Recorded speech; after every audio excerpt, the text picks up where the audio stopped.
All right, and we are back here on the GSMC football podcast. And for the third part of the show, we're going to talk about some comments made by, former NFL running back now, Damien Harris, who recently retired. Uh, his comments on Mac Jones and kind of criticizing Bill Belichick as to why Mac Jones declined. So I wanted to get into that. So this is what Damien Harris had to say recently. So he said, if I can find his quotes. All right, so he said, "What happened to Mac Jones in New England was not because of Mac Jones."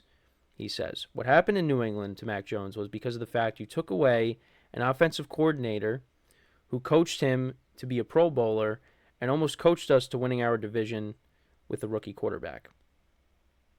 He said, "We drafted Mac. We had a great year, went on to win 7 straight. At that time, we were kind of looking at ourselves like we might have a Super Bowl run here." Again, that's, I like the positivity, but yeah, the Patriots were not going to the Super Bowl that year. But anyways, he said, "Then you take Matt Patricia, who's coached defense his entire life, Joe Judge, who's been a special teams coach, and then you just throw them in there and say, hey, coach this kid up. He's a first-round pick, but as long as you teach him what I say, everything's going to be fine." And he said that Belichick is stuck in his ways, which, I think a lot of people would say that. And Nick Urillo is in the chat. He says, "Bill certainly did Mac no favors letting Joe Judge and Matt Patricia run the offense." I agree 100%. I agree 100%. Now he says, "Now Mac Jones is in Jacksonville. The breath of Mac Jones in New England, it came and went. It shouldn't have gone the way that it went. The only reason that it did was because Bill Belichick being stuck in his ways was very much so. As long as I am here, as long as I am along with Robert Kraft, the top dog at this organization, no matter who, no matter where, what position, where they coach, whatever, we will have success." But yeah, he goes on about that. But yeah, I do agree with what Damian Harris had to say. Now, it's not like they got rid of Josh McDaniels. He left to go get a better job. Well, yeah, to get a head coaching job. To step up from being a coordinator. Now, it went horribly in Vegas. Look at what happened. He didn't want Derek Carr, so they get rid of him. They bring in Jimmy Garoppolo, and Garoppolo did not play well. And then they got rid of him, and then Antonio Pierce, gets the job, and now Josh McDaniels is nowhere.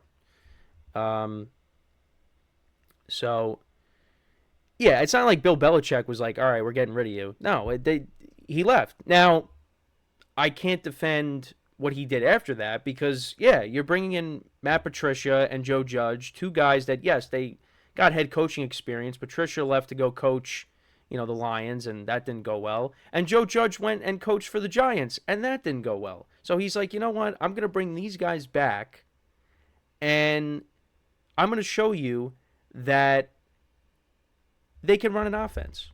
And they could not. Because Mac Jones did regress.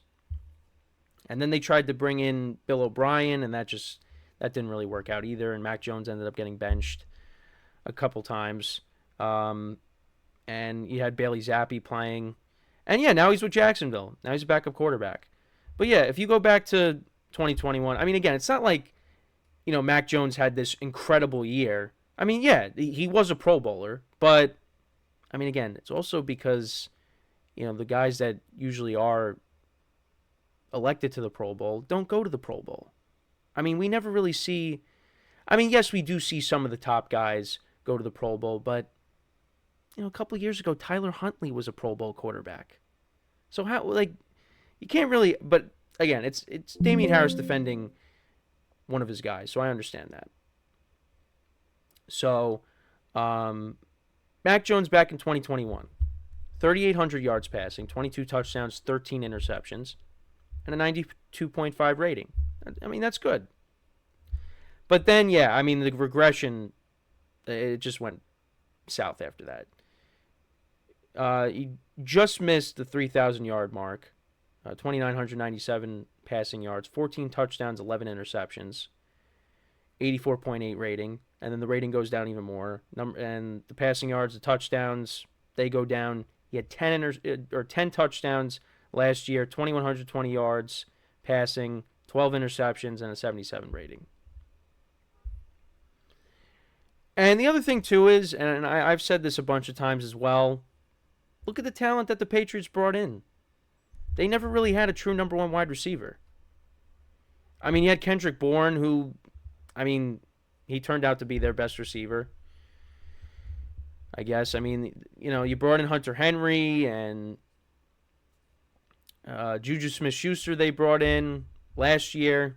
I mean, they never really surrounded him with talent, elite level talent. And, you know, I mean, this goes back to even when Tom Brady was still there. I mean, 2018. They first of all, they traded Brandon Cooks after 1 year. I don't know why they did that, but they let him go. I think they traded him to the Rams. Yeah, they traded him to the Rams.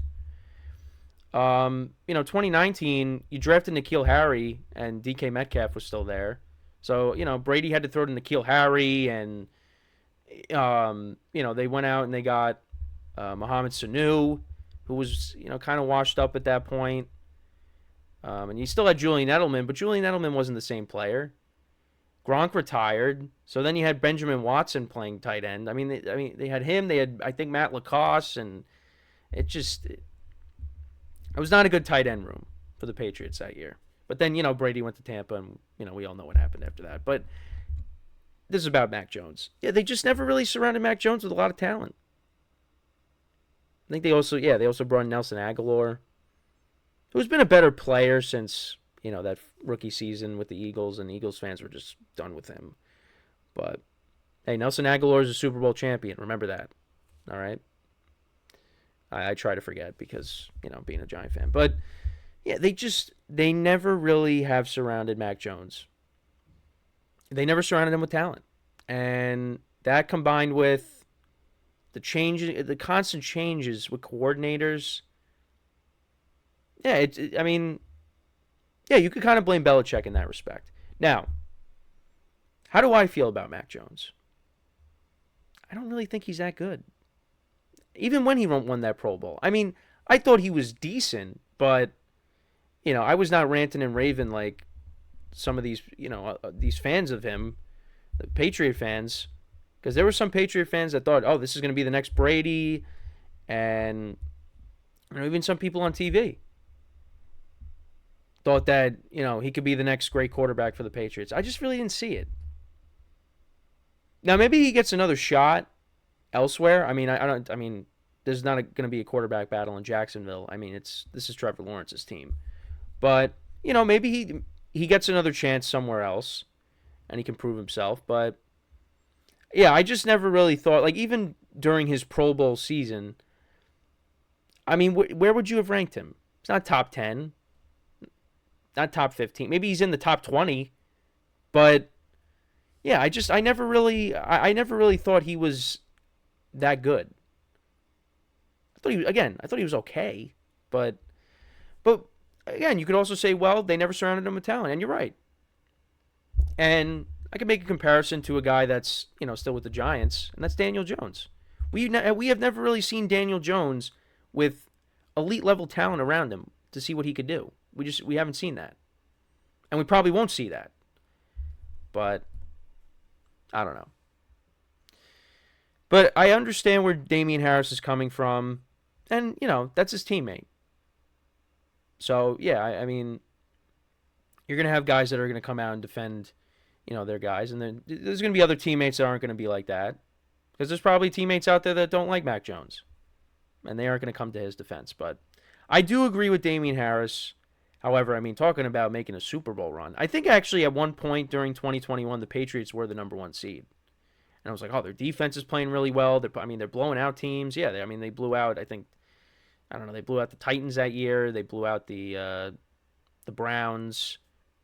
I mean, I don't know if you really want to say that was that impressive. But, you know, they were putting up 40 points against teams. Jacksonville and Trevor Lawrence's, Jaguars were awful that year. But, yeah, they put up 50 points, I think, against them. So, yeah, they did put up a lot of points. But, yeah, I didn't see a Super Bowl run for the Patriots. Nick also says, could see Mac getting another chance one day like Darnold. Yeah, I agree. I mean, maybe he goes to the 49ers, you know, and, Brock Purdy, maybe something happens and Mac Jones comes in and wins a couple games for him. No, I'm just saying. I don't want that to happen. I don't want Brock Purdy getting hurt, but yeah, but maybe he goes to the 49ers like Sam Darnold, and then he goes to a team on a 1-year deal and gets another shot. I think there's a possibility he gets another shot, but we'll have to see. So, but that's my thoughts on it. So, but yeah, let me know what you guys think about what Damien Harris had to say. Is he right? I think he is right in some aspects. So we're going to take our third break of the show now. And then when we come back, we're going to talk about the Philadelphia Eagles.